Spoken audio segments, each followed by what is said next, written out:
Breeze Airways CEO David Neeleman. Phil?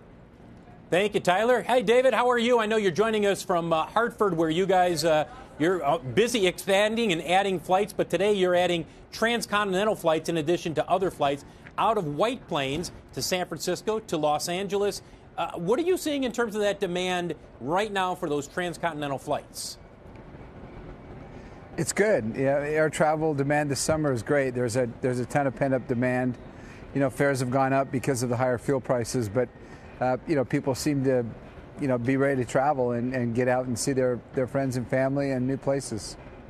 David, you've been around the block a time or two in your career. Have you ever seen a market like this where there's so much demand that even as fares rise as much as they have over the last 6 months or 9 months, people are still saying, I want to go and I will pay?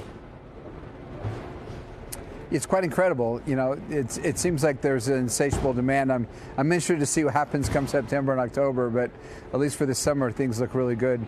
And it's the same in Brazil too with Azul. It's, you know, it's off the charts. So it's, you know, universal between here and Brazil, and it seems like everywhere else.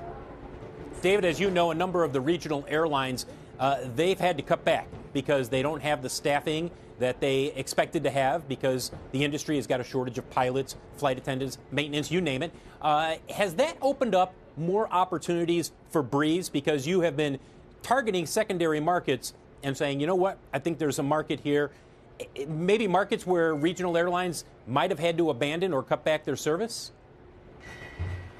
Yeah, I'm not aware. We have 75 routes. I'm not aware of any where a regional carrier was there and left. You know, those airlines primarily feed hubs for the majors, and those aren't routes we fly. You know, but I would say 5% or 98% of our routes, we have no nonstop competition. And it's new routes like, you know, Westchester to LAX. No one's ever flown that before.